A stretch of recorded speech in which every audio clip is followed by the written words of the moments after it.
Welcome to the Leaders of Lasting Impact podcast. I'm Matt Pohl, your host, and I'm pleased to be joined today by Rick Yvanovich. He is the founder and CEO of TRG. Rick, thanks for joining us today. Thanks for having me, Matt. And before we start, I'd like to quickly share a core belief that I hold dear. Okay. We all have the potential to be architects of change. Okay. And in this era that we live in, which is really defined by constant transformation, our task is not just to keep up, but to actively shape the path forward. Now, when people look at me, I started out stacking shelves in a supermarket and learning the ropes of people management. Then I moved to immersing myself in the rather more precise world of accounting. Yes, I'm a bean counter. And later navigating the constantly evolving landscapes of tech and humans. So my story really demonstrates the power of transformation and, more importantly, continuous learning and the significant impact that each one of us can make. Every day, our actions, whether they're big or small, shape the future, shape our future. So as we discuss stuff today, Matt, I want everyone listening to remember this. You are your brand, and every single decision that you make is part of the unique story you're crafting for yourself. How you react, how you adapt, and how you innovate in the face of all of this change will define your story and your legacy. This belief of inspiring each of us for consistently higher achievement is the cornerstone of my work. It's my life purpose.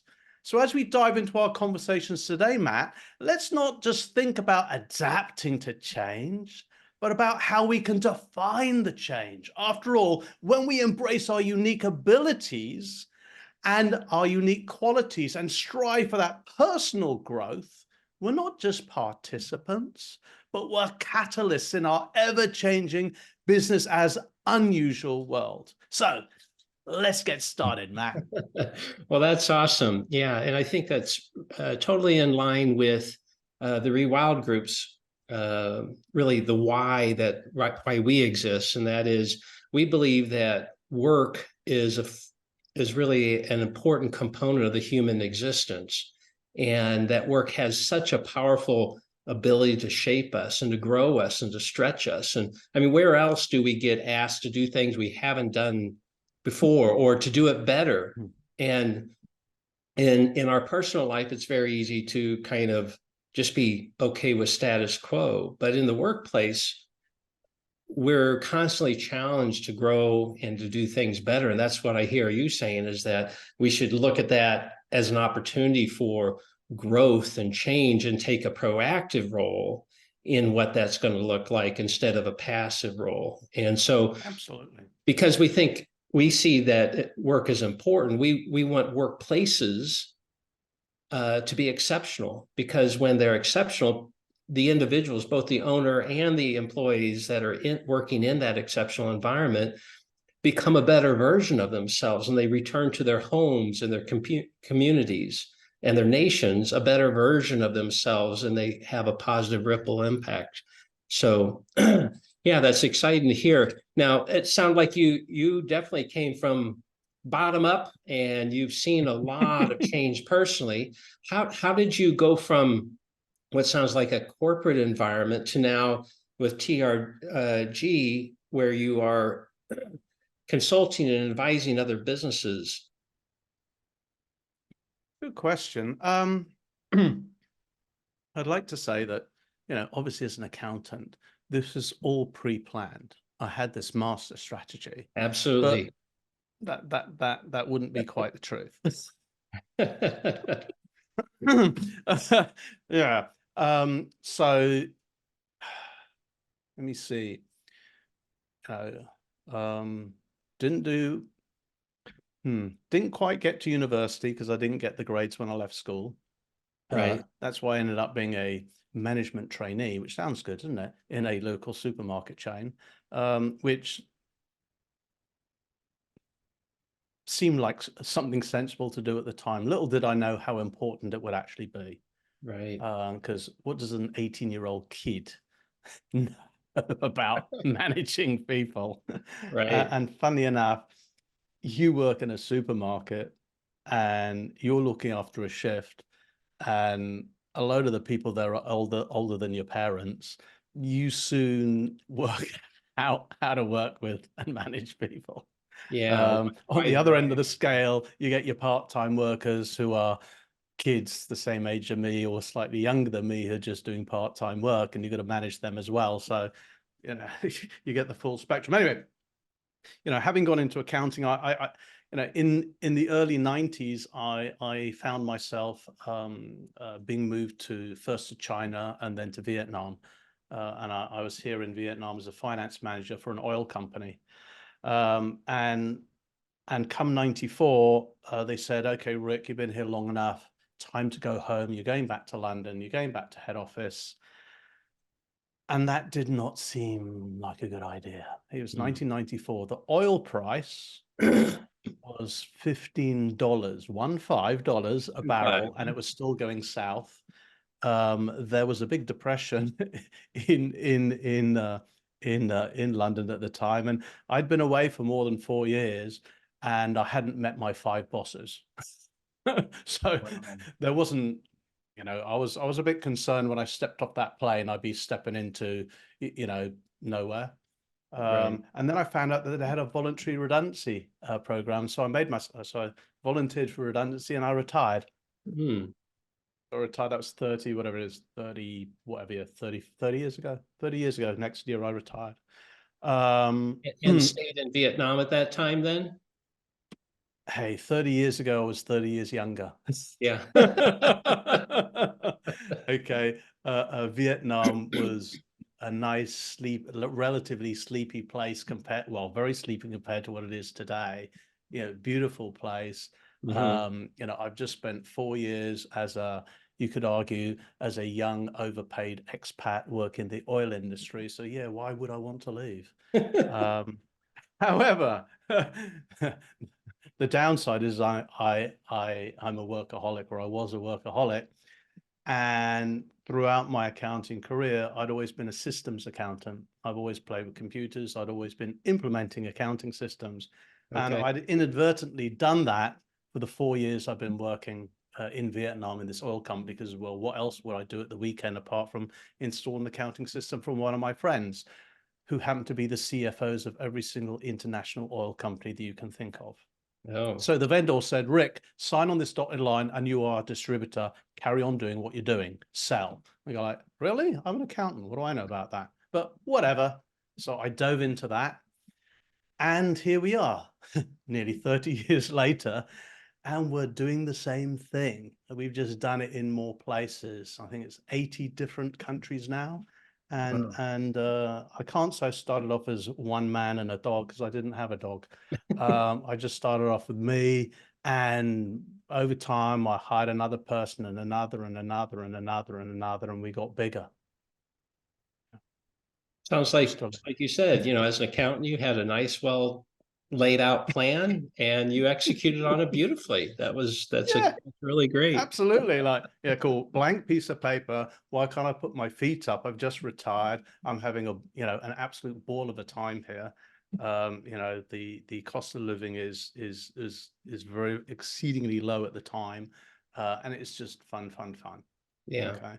And then I started working for myself, and it's like, oh yeah, I have 24 hours a day, 7 days a week to work. What's the problem? That's fun. It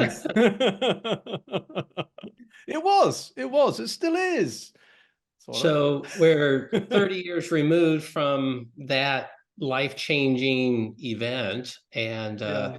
you're working with a variety of businesses now. Is that correct? Yeah, What? I own a bunch of businesses. We ended up going to several things. I mean, I'm still implementing accounting systems all around the world. So that's the bit that I really focus on, because it's in my blood, as it were. Yeah. Our IT side grew a bit more. Um, we've gone into outsourcing or offshore development centers. So it's a small boutique side of the company, about 350 people in that. We're Okay. about 500 people overall. Okay. I got interested in people. Well, I didn't get interested in people. I just didn't understand people. I'm an accountant. I understand numbers, Right. but people aren't numbers, funny enough. And I couldn't work out, as we were getting bigger, I thought, how do we get bigger? Because I need more people. I've got to hire the right people. How do I do that? Where's the formula for the people? Right. No Right. one taught me that. And these are not like the people who worked in the supermarket. I mean, these people have got 2 or 3 degrees, speak several languages, and far smarter than I am. So, I think some of those tactics, they work, but don't go that far. And then I discovered psychometrics, Hmm. as in psychometric testing and assessments. And I went really heavily into that about 15 years ago. And now, great, I have a formula for people, what the problem is. And I liked it so much, I teamed up with a bunch of other people. We built our own. We built the Better Mousetrap. Okay. So that's the other thing to do. That's another company. I like coffee. So I picked up the franchise for this brand, PJ's Coffee of New Orleans. It's great coffee. It's good coffee. And we were there first, for that a US franchise or US brand. Vietnam was their first international footprint. Oh, cool. Okay. So we set Cool. up a couple of coffee shops here. Seemed like a good idea until the pandemic came, but that's another story. That's another story. Okay. Well, so a multi, what I call a parallel entrepreneur instead of a serial entrepreneur, right? So lots of things going on. But as Yeah. you as you consider the clients that you work with, Mm. our audience is primarily made up of small and mid-sized enterprises. Mhm. Um, what kind of uh, services or capabilities are you bringing to the kind of the SME world? To be honest, since, my primary focus is accounting systems, which Mhm. is brilliant because it's very horizontal. Everybody needs accountants, whether you like Right. them or not. Yeah. And as far as I'm aware, a debit's still a debit and a credit's still a credit. And it doesn't matter if you're a global multi-billion-dollar organization or a one-man show, maybe with a dog who only just started yesterday. Uh, Right. your accounting requirements are still the same. You still need to maintain statutory books. You still need to do your tax returns and keep all those authorities happy, the tax authorities happy, and, account for all that expenditure and all that revenue. Um, and so, as I said, it really doesn't matter if you're a one-man show or your accounting team's got hundreds of people in it and you're in hundreds of locations. It's still Right. fundamentally the same. It's just some of the problems just get bigger. So we actually use exactly the same system, even if it's for a one-man show, Hmm. okay? Or for our largest clients, we got them on cloud. They're running 3, 4, 500 locations in dozens of different countries Wow. Okay. with hundreds, if not thousands of users. Same system, Yeah. okay? Debit's still a debit, credit's still a credit. Yes, the reporting requirements in the bigger companies are more onerous because regional reporting, country reporting, global reporting, different, accounting jurisdictions, different gaps to follow, IFRS, local, whatever, languages and all of that kind of stuff, different currencies, but it's still fundamentally the same, just a little bit more complex. Okay. Okay. So, obviously the smaller projects take less days and the bigger projects take rather a lot of days. Yeah. And we've had some, actually we're working on a deal now, and it's a customer that I sold. It's actually one of my bigger, it's a big breakthrough which is why we're still here. I think it was maybe about 1995 or 1996. I got a call from someone. He says, "Hey, I'm a friend of whoever, some guy I knew." And he says, "You can do accounting systems. Can you pop over and see me? Because we need one." I said, "Okay." So I jumped on the plane and I popped over to Cambodia and went to see them. spend a few hours with them. He says, all right, we'll buy it, but I need it in by Christmas. But it was already November. I said, okay, fine. I'll cancel Christmas. I'll be here. Long story short, we had the system up and running on January the 1st. Okay. Telecommunications company, bit of an accident, didn't realize they're part of a global group. Long story short, I ended up selling to them globally, 16 different countries. They got bought out, the one in Cambodia, several times. They're still our client. Yeah. What's that, Yeah. 25 years or something like that? So, you know, before we started the show, you were talking, you know, I was sort of asking, you know, who your listeners are, and you know, what are they really interested in? And I think maybe it's the fact that I'm still around and the company's 30 years old next year. Yeah. Okay. We must have got something right. I know there's a lot of lack, a lot of lack, but I think we did a few things right. Okay, we got a lot wrong, but we did a few things right, and it's really the sustainability that's really important. Okay. But what do you mean by sustainability? Go into that a little bit. At the end of the day, I mean, we've got to be able to turn up as a company. We've got to turn up and deliver what we said we would deliver. Right. You know, rain or shine, pandemic or no pandemic, you know, whether we're all hit by trucks or not. Right. The customer really couldn't care less. If they've contracted us to do something, we need to deliver. Okay. Right. So how do you do that as you scale? All right. Right. I've spoken to other folks like me or similar to me who are in a similar business around the world, because, you know, in the world, you know, in the area I've been doing it for 30 years. And for the product that I've been doing, which is actually an American product now, from Infor, it's Infor Sun Systems. I've been doing it since 1988. So I'm one of the oldest people with the knowledge of that product on the planet. Right. Okay. So I know all the old fogies, and yeah, we're all a little bit old, right? And my question is, okay, it's great, you know, because in my company, I've got people who've been with me for 5 years, 10 years, 50 years, 20 years, even 25 years. Okay. Wow. And myself 30, you know, they've been with me, you know, and they know a lot. They know a lot. Okay. Yeah. A lot more Yeah. than me. So how do we keep creating them? So we have to keep creating them, because I believe that, you know, maybe my generation, I'm a baby boomer, my generation, we believe in lifelong, you know, lifelong employment. I'll join a company, I'll stay there forever. Current generation, I don't think it's quite like that. Okay, so what does that mean? It means that, hey, you need to be able to produce more of the people that you want quicker, because the ones you have, maybe nothing to do with you, they're not going to hang around. It's just not the way people are wired these days. They're wired slightly differently.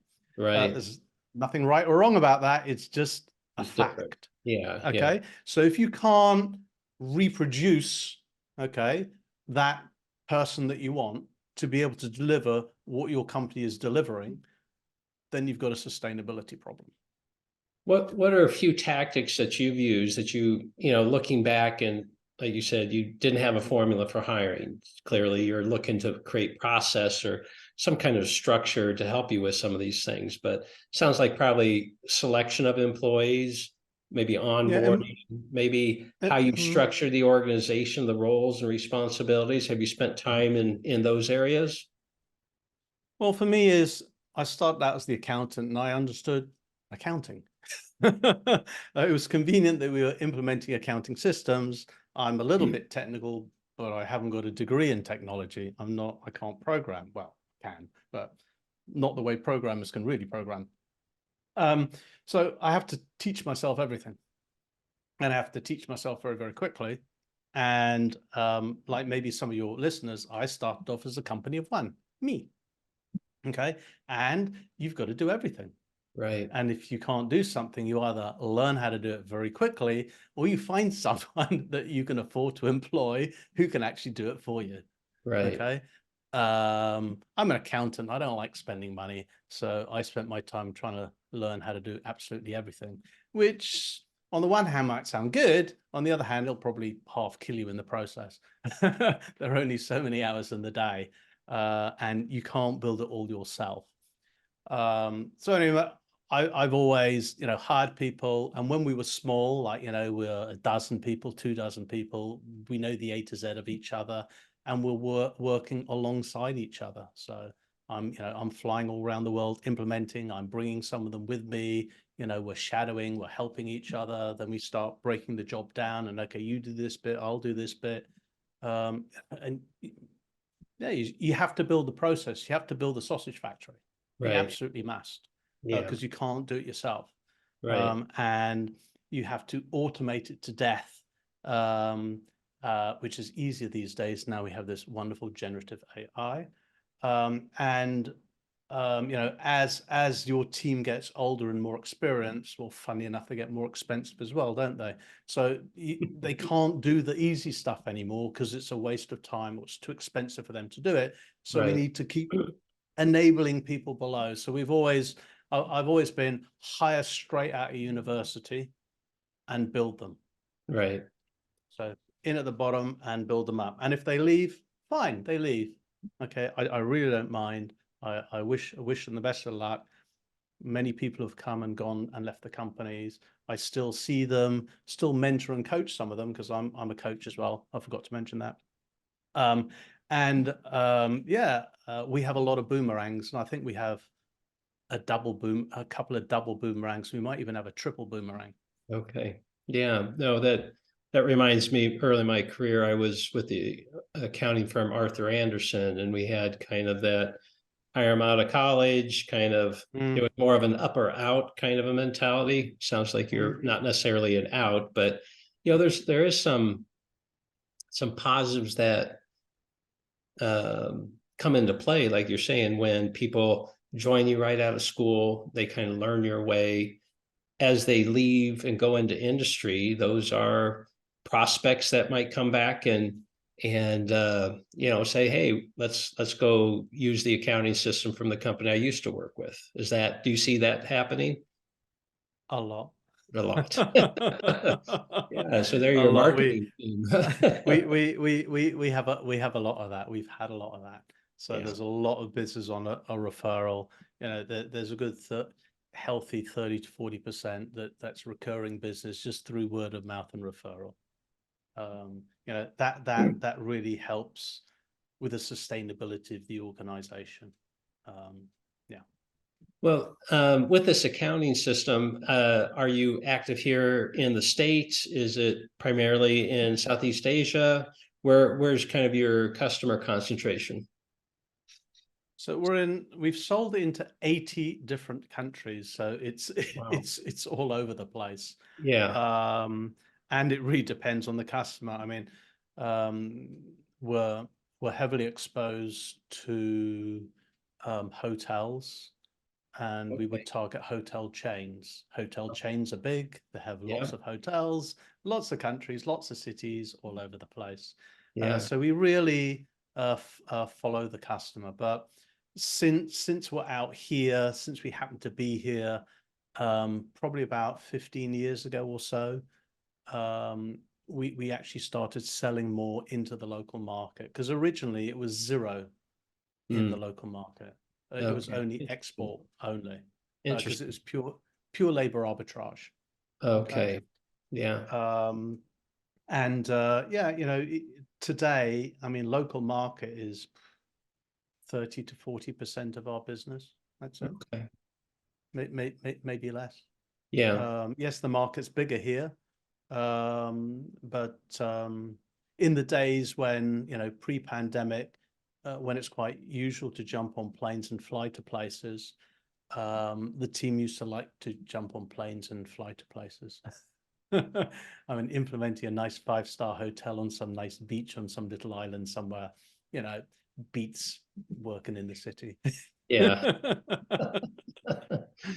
Well, well, one of the things I'd like you to share a little bit about is a bit about your personal journey, because for you to be the founder, the one-man band, and to be able to grow yourself and continue to learn, adapt to the growing needs of your organization, that's pretty rare. Most business owners, most founders will take a business so far, 10, 20, 30, 50 employees, but at some point they kind of tap out. They get to, whether it's they just don't want to grow anymore, they don't want to put in that effort. Maybe it's just they feel they don't have the capability to do it, but you've been able to really navigate that growth, not just organizationally, but personally as well. Can it help um, business owners around the world? What could you share with them how you were able to accomplish that? I think the key is, as I said, in the organization, we're hiring young, and we're trying to build and grow the person. We have to build the person that we want. Right. And we have to arm them with all the hard skills, because we're technology and accounting. We have to arm them with the hard skills to do what they need to do, and we've been doing that for decades. And so therefore we have a very deliberate culture of constantly learning. One of our core values is Kaizen, which is known for continuous improvement, but our spin on it is, yes, it's continuous improvement of processes. So if something's gone wrong, that's an opportunity to improve the process, right? Right. We don't have to argue about it. It's just, oh, okay, so the process doesn't cater for this once-off exception that we've never seen before, so we better change the process so we can cater for that once-off exception, because maybe it'll happen again. So there's always a learning in it. Now, the other side of that is lifelong learning. What are we learning every single day? How are we going to get better? And that's really, really, really important, because now, we've all experienced this AI thing.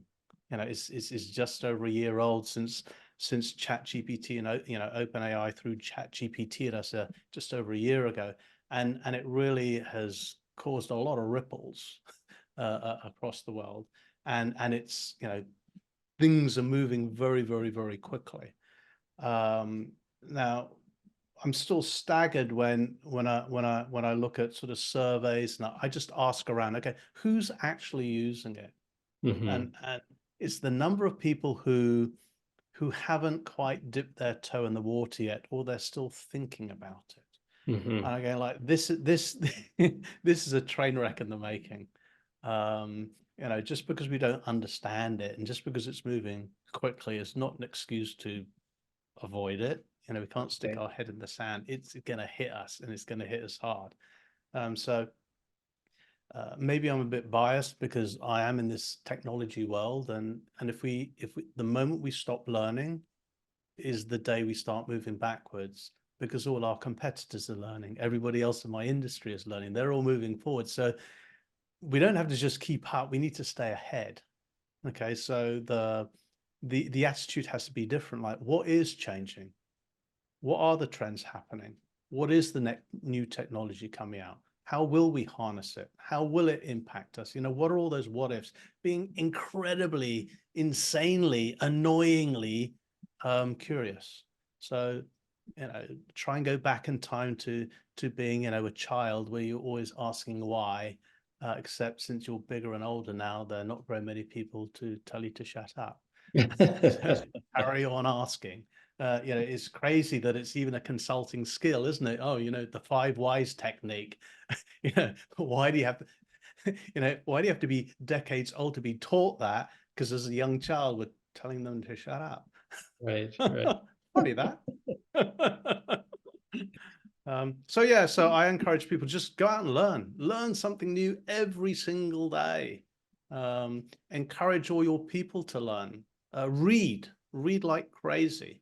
Yeah. I was going to ask you, when it comes to learning, have there been certain kinds of things like books or seminars or what kind of mediums have you relied on in the last 10 years for keeping that learning process going?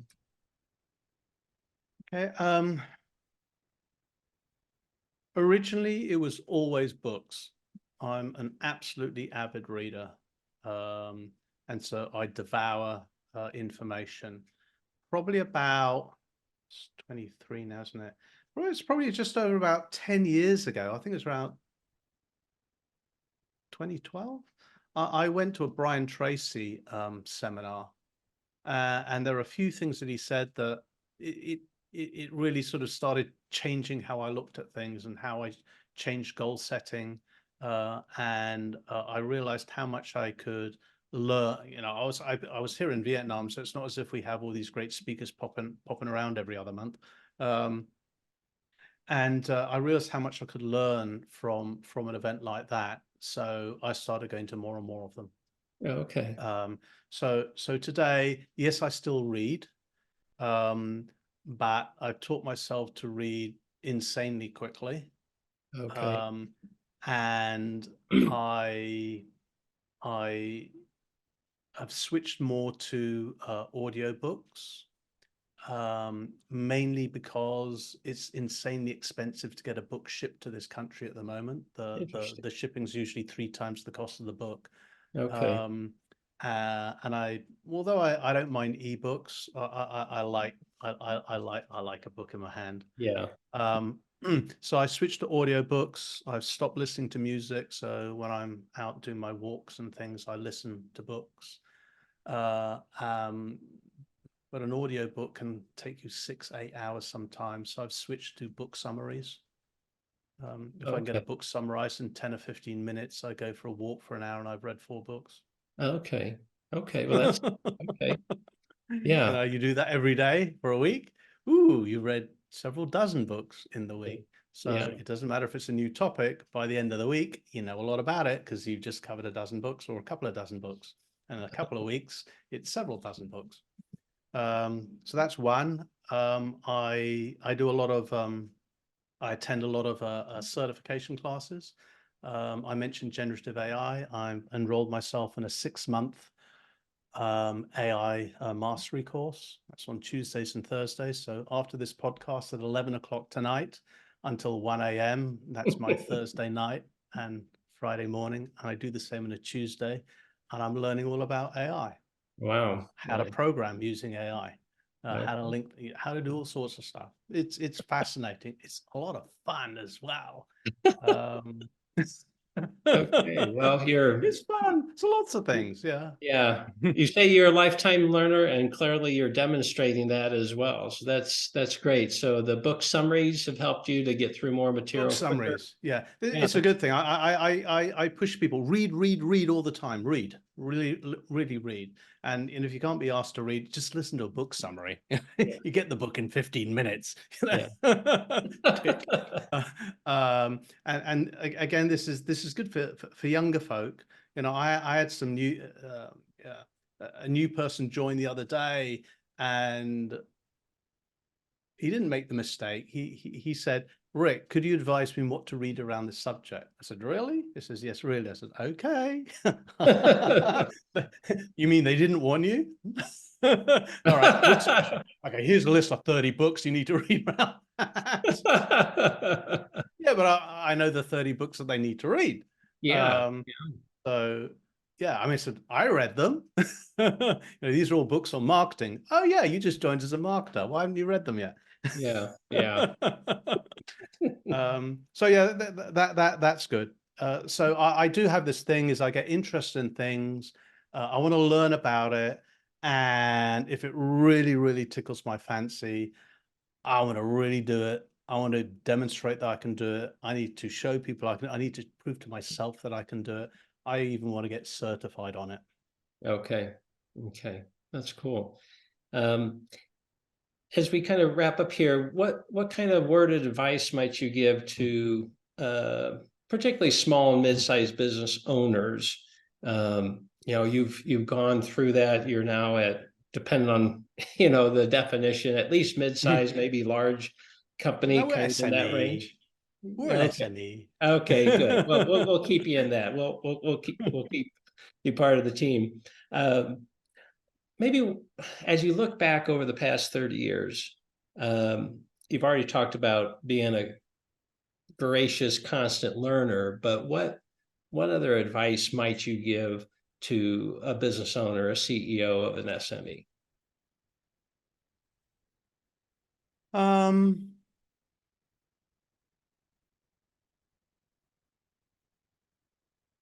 I'd say if you haven't yet done it, there are a few key things that you need to have, especially as a business owner, although it actually applies to anyone, to tell the truth, but we're really talking about business owners, is number one, you need to have an absolute clarity of what your own life purpose is. Okay. Okay. You may have your own business, and your business does whatever it does, and it has its whatever purpose it does. But what is your own life purpose? Okay. I myself didn't actually establish mine until about 5 years ago. And since then, I have absolute clarity in what I need to do. So I'm Right. kicking myself that I didn't do it 30 years ago, Right. because maybe we wouldn't be an SME or a medium-sized company. We'd be ginormous. Yeah. But I'm still happy. I'm still happy. So yeah, have absolute clarity in your life purpose. And earlier in this book, earlier in this year, I launched my book, the Business as Unusual book. Yeah. And in the first chapter of that, I talk about life purpose. Hmm. And it's surprising the number of people who don't have one. I was at a luncheon today, funnily enough, and there was a surprise guest. He's called the Marathon Man. He's run more than 300 marathons. Okay, Wow. he holds the world record as the guy or the man who's run the most marathons in 1 year in 7 continents. Okay.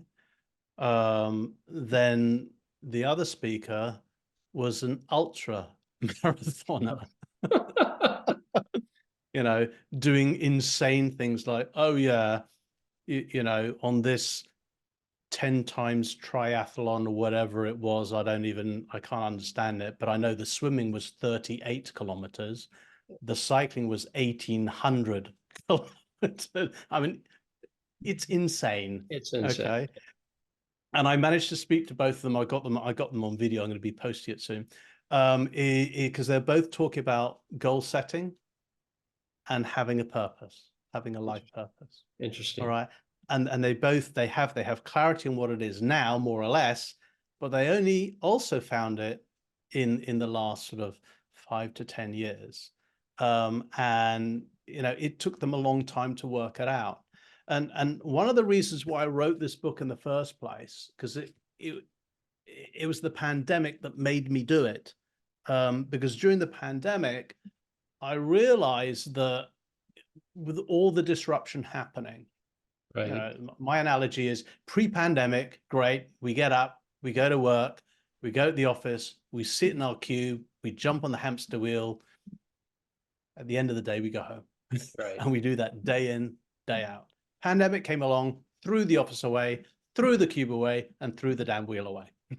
Okay. And now we're allowed to come back, maybe. Okay, because maybe there is no office anymore, or you're supposed to work from home, or halfway in between, or hybrid, or whatever the rule is that hasn't been decided, or what it's going to be next month.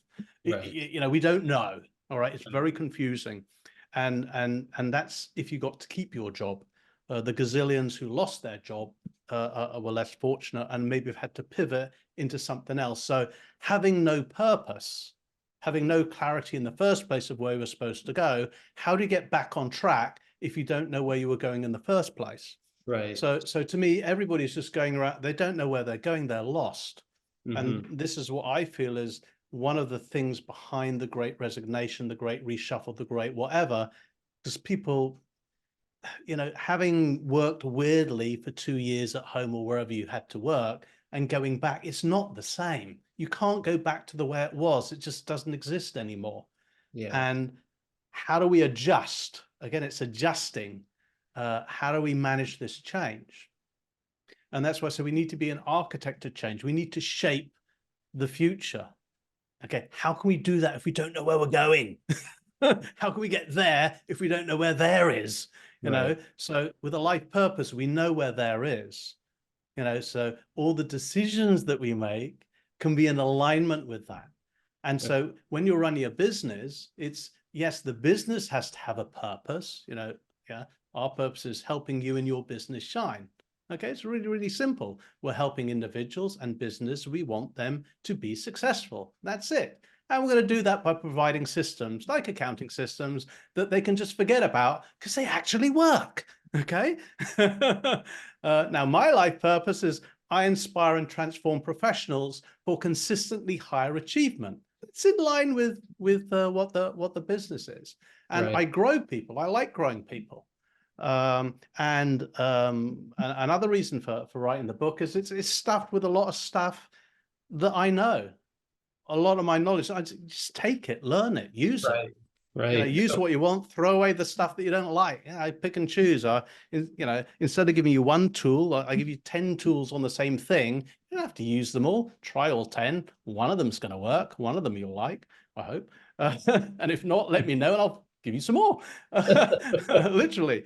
But so the thing is, I think as you get older, you want to pass on the knowledge.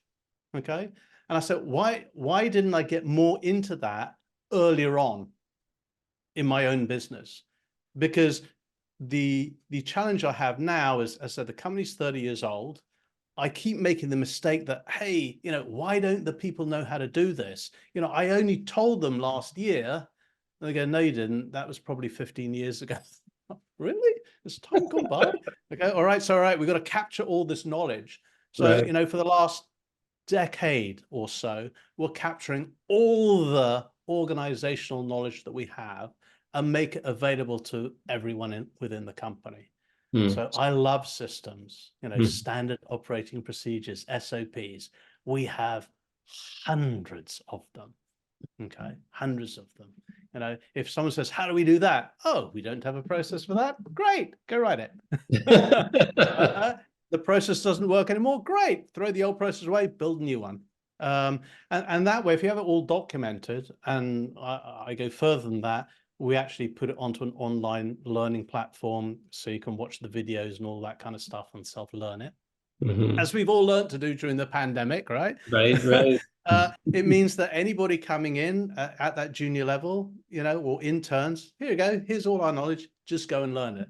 Okay, you want that more senior position, learn faster. That's it. Okay, and we encourage everybody, share your knowledge. Okay, so we encourage people to literally every week hold a session. Anybody can turn up, invite other people, and share that bit of knowledge that you have.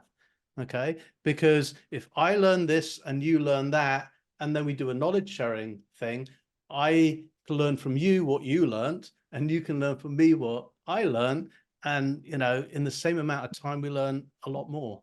Right. You have lots of people doing that, then that's great information exchange. It's really, really putting the great minds together and forming something a lot better. And that love of learning, I don't know, again, I'm biased. I look for people who like that. Sure. Uh, Sure. I Yeah. look for people like that, and they like the culture that we have because we do that every day. Well, that's the theme I'm hearing. You're talking about how the values of your organization really shape your culture. And then you're attracting people who want to be part of that culture and are a good fit for that culture. And what sounds like your last, kind of insight and advice that you were giving is really taking that same kind of approach that you've used for your organization and making them more personal. Just like you have a vision or a mission for your organization and values for the organization, let's be clear on what those are for you as an individual, and that can bring a lot of clarity. Yeah, no, I think that's great. If our audience would like to connect with you, whether to talk about your book or just all the books that you read or your accounting systems, what would be the best way for them to reach out to you? Okay, well, anyone interested in continuing this conversation, Yeah. or as you said, learning more about me or exploring more of my insights, the best place is to go to my website, which is my name, rickivanovich.com. Okay. Okay. And in there, you'll find links to all the books that I've read, well, all the books that I published. I'm yet to put on there all the books that I've read. That's rather a large job for a webmaster. I think he's putting it off. Don't know why. And I also have there all the podcast links to all the podcasts that I've been on. And this one will also be there once it's published, Matt, as well. Okay. Now, That's the other place where people can find me is, of course, LinkedIn.